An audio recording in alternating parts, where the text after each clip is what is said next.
Olá, meus amores, eu espero que esteja tudo bem com vocês. Aqui quem fala é a professora Nayara, de Ciências. E hoje, nesse vídeo, eu vou explicar para vocês as propriedades gerais da matéria. Nós temos 6 propriedades gerais e nós vamos começar explicando o que seriam, então, essas propriedades e revendo o que é matéria antes de começá-las. Então, matéria é tudo aquilo que tem massa e ocupa lugar no espaço. Então, tudo que é palpável, tudo que tem massa, palpável ou não, na verdade, tudo que tem massa e que ocupa um lugar é considerado matéria. A gente até viu em sala, falamos sobre a água, sobre o ar, que mesmo que nós não conseguimos pegar o ar, não conseguimos enxergá-lo, ele é matéria, porque ele ocupa espaço. Então, matéria seria isso. E o que seria propriedades gerais? São aquelas características que a matéria tem, e no caso de ser geral, é que todas as matérias têm essas mesmas características. Então, nós vamos começar pela extensão. Então, extensão. O que seria extensão? O espaço ocupado. Então, nós temos aqui duas imagens. Então, esse espaço ocupado seria a extensão. A extensão, então, é o espaço ocupado pela matéria. Então, toda matéria ocupa um espaço. Eu acabei de falar isso. Segunda propriedade é a impenetrabilidade. O que seria isso? Impenetrabilidade é dois corpos não ocupam o mesmo lugar no espaço. Então, um exemplo é onde você está neste momento, a sua mãe e o seu pai não podem estar. Para que eles ocupem o lugar onde você está, você precisa sair, correto? Então, impenetrabilidade é dois corpos não ocupam o mesmo lugar, ok?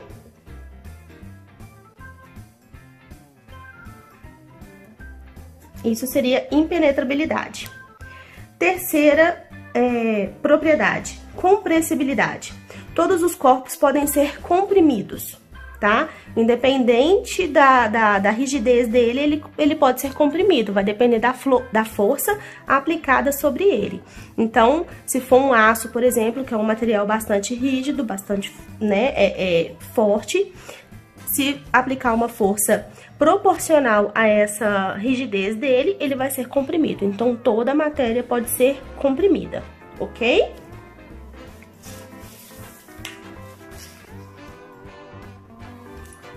Quarta propriedade, a divisibilidade. Toda matéria pode ser dividida. Nós vimos em sala de aula que até há um tempo atrás, o átomo ele não podia ser dividido, né? Ele era indivisível. Acreditava-se que ele era indivisível. Porém, nós já sabemos que até mesmo o átomo, que é a menor partícula que compõe a matéria, ele pode ser dividido nas 3 menores partículas, que seria o próton, o elétron e o nêutron. Então, independente de qual matéria, do tamanho da matéria, ela pode ser dividida. Então, a divisibilidade é essa propriedade. Toda matéria pode ser dividida. Quinta propriedade é a indestrutibilidade. O que seria isso? Para explicar essa, a gente cita o filósofo, físico, matemático Lavoisier. O que ele diz? Na natureza nada se cria, nada se perde, tudo se transforma. A matéria, por mais que você quebre ela, por mais que você modifique a sua formação, você não consegue destruir. Ah, professora, mas o meu copo de vidro caiu no chão e ele se quebrou, eu destruí o copo. Não, você mudou a formação do arranjamento das moléculas desse copo. Ele simplesmente deixou de assumir a forma de copo e assumiu a forma dos cacos. Mas você não destruiu a matéria, o vidro que compõe o copo não foi destruído. Ah, professora, mas se eu colocar o vidro no fogo alto, ele vai derreter, vai deixar de ser vidro. Vidro é composto por areia. Então, o que vai acontecer? Você não vai perder a matéria, você vai transformá-la em outra. Um outro exemplo, quando qualquer ser vivo morre, ele é decomposto pelas bactérias, pelos fungos na natureza. que acontece nesse caso? Se depois de um tempo que interna uma pessoa, se você vai fazer uma exumação do corpo, vai precisar de alguma forma abrir aquele caixão novamente, o que a gente vai encontrar? Somente ossos e cabelo. E a carne, os músculos? Onde que foi parar? Foi destruído? Não. Foi transformado em energia para os seres que fizeram a decomposição. Então a natureza, no mundo, na natureza em si, a matéria não se perde e nem se cria do nada, ela se transforma, beleza? Então isso seria a indestrutibilidade. E por último, dentro das características gerais, nós temos a inércia. A inércia é o princípio de que todo corpo, todo objeto tende a se manter em repouso. Então seria o princípio do repouso. Como assim? Todo corpo ele tende a se manter parado. Tá tudo parado aqui na sua frente. Se eu aplicar uma força, esse corpo vai se mexer. Essa caneta, se eu não aplicar uma força sobre ela, ela vai se manter em repouso. Então, a inércia é o princípio de que todos os corpos tendem a se manter em repouso até que uma força seja aplicada sobre ele. O seu corpo, por exemplo, se você não aplicar a força dos seus músculos, dos ossos, sobre os seus membros, eles não vão se mexer, vão ficar parados. Então, todo o corpo tende a se manter em repouso, ok? Então, essas 6 são as características, as propriedades, desculpa, gerais da matéria. Extensão, impenetrabilidade, compressibilidade, divisibilidade, indestrutibilidade e inércia.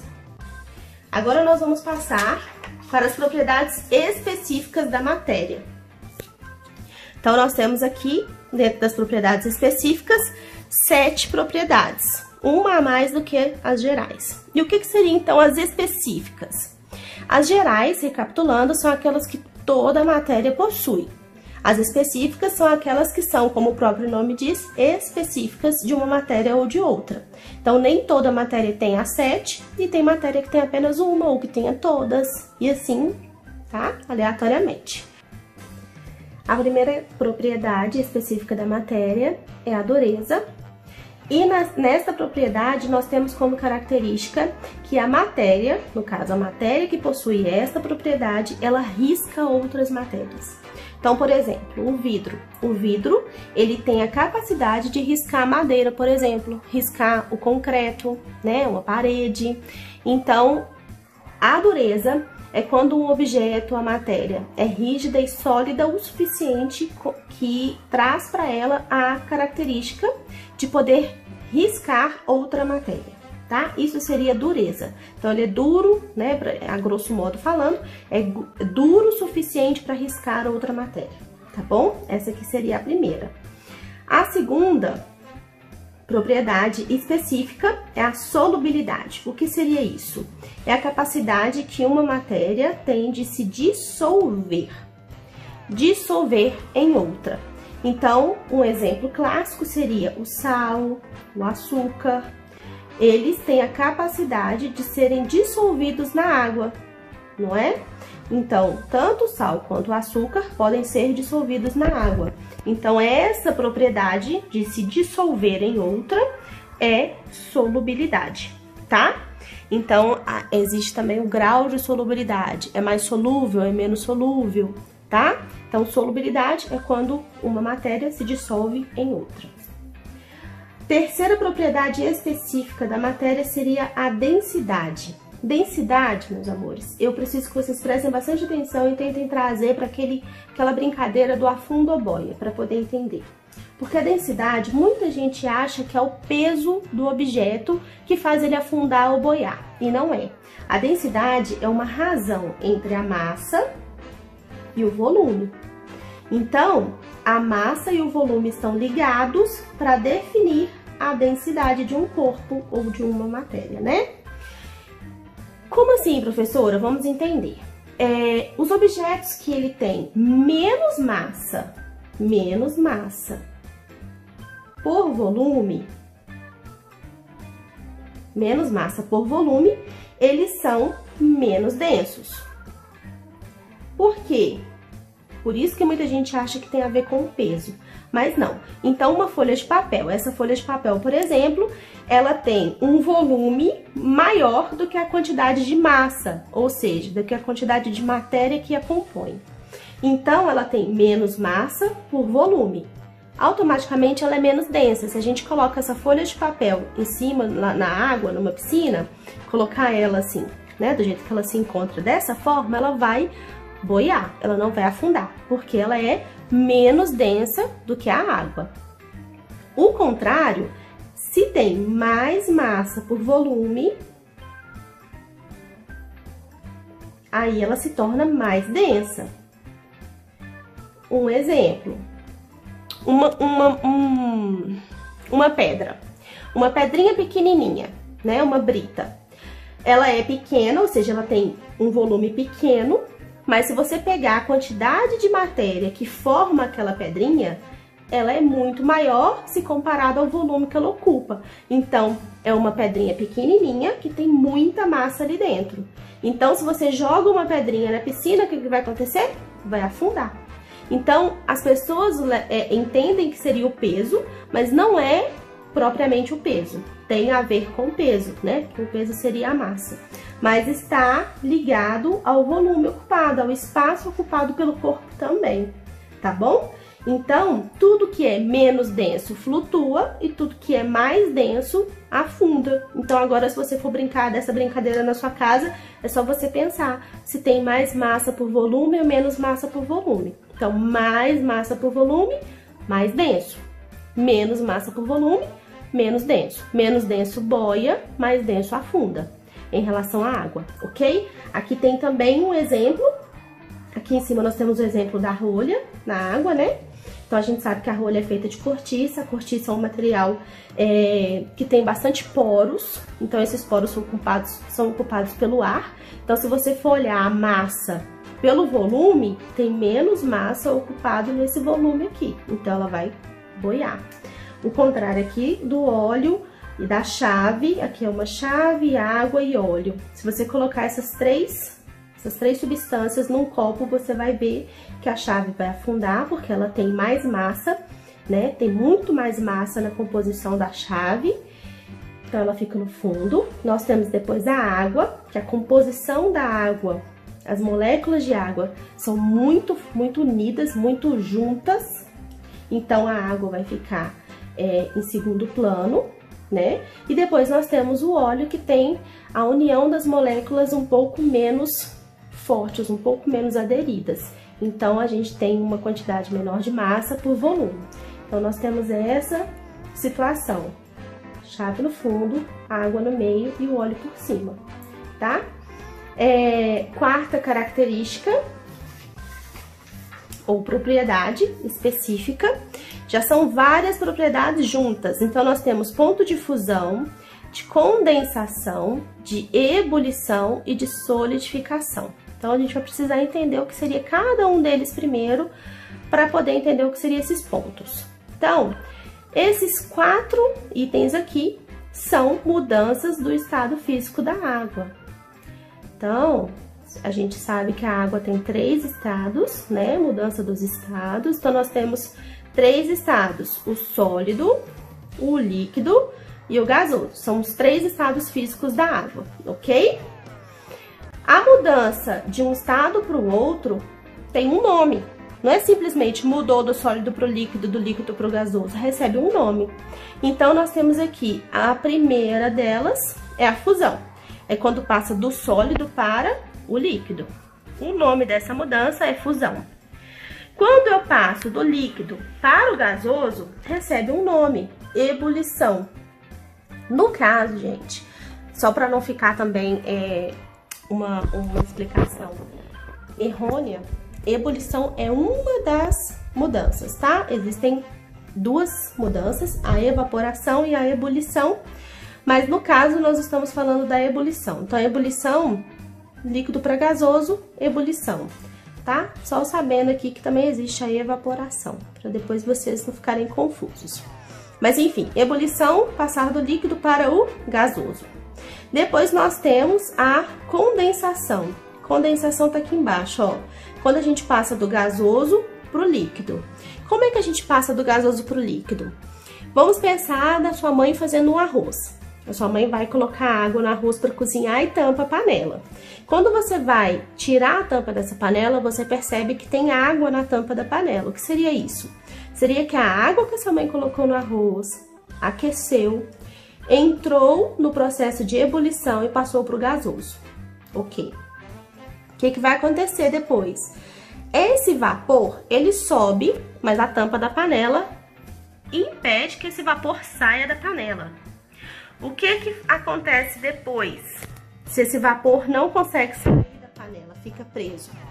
Por uma questão de diminuição de temperatura, porque a tampa da panela está com a temperatura mais baixa do que o fundo da panela. Vocês entendem isso? O fundo da panela está em contato direto com o fogo, a tampa da panela não. Então o fundo está mais quente do que a tampa. Então quando esse vapor sobe, ele encontra com uma temperatura mais baixa na tampa da panela e automaticamente uma pressão que essa tampa faz, impedindo que o vapor saia. Então ele é comprimido e a temperatura diminui, fazendo com que ele volte ao estado líquido novamente. Então aqui ó, volta ao líquido. Por isso que quando você tira a tampa da panela, tem água. Foi esse vapor que era gasoso e se tornou líquido de novo. Isso se chama condensação, tá? E o último aqui é a solidificação. Solidificação é quando a gente passa do líquido para o sólido, né? Colocar água para virar gelo. Você coloca uma água na forminha lá, põe no congelador, ele vai solidificar e se tornar o gelo, tá bom? Então, isso seria a solidificação. A fusão, então, é quando você faz o contrário, você tira o gelo da geladeira e espera ele derreter, ele vai passar por um processo de fusão e se tornar líquido. E a ebulição, quando você aumenta a temperatura do líquido e esse líquido se transforma em gás ou vapor, ok? Então, essas quatro são as mudanças de estado físico da água, tá? Agora, o que seria ponto de fusão, de condensação, ebulição e solidificação?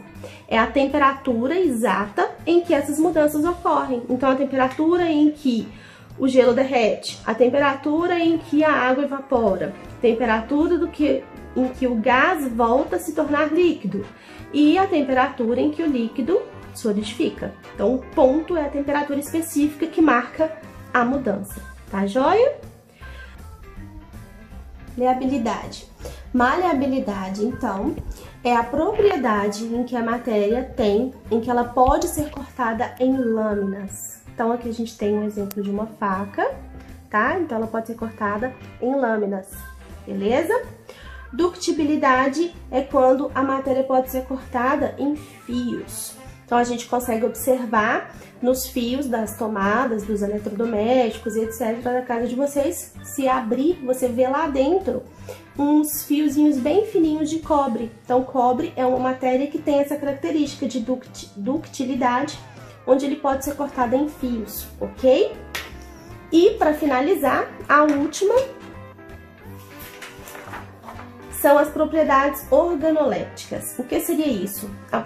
São características que podem ser percebidas pelos 5 sentidos do corpo, né? Que é o tato, o olfato, o paladar, visão e audição. Então, se ela tem características que podem ser percebidas pelos 5 sentidos, né? Se você consegue pegar, se você consegue sentir o cheiro, se sente o sabor, se você vê cores, né? Ver características e se ela emite um som qualquer, né? Então, essas características que podem ser percebidas pelos 5 sentidos, elas são chamadas de propriedades organolépticas, tá? Aqui tem um exemplo de temperos, mas fruta tem muito porque ela tem a cor, tem o cheiro, né? Tem o sabor, tem o tato, então ela tem praticamente todas os 5 sentidos, né? Tem fruta que também tem o barulho, né? Tem fruta que se você balançar, você consegue escutar o barulho de uma semente batendo dentro dela. Então, a fruta é um grande exemplo dos 5 sentidos, tá bom? Então, seria isso daí. Essas são as propriedades específicas da matéria. A gente já viu as gerais, agora as específicas. E eu vou ficando por aqui, eu espero que vocês tenham compreendido. Esse conteúdo se encontra nas páginas 15 a 18 do livro de vocês, ok? Um beijo grande e até a próxima!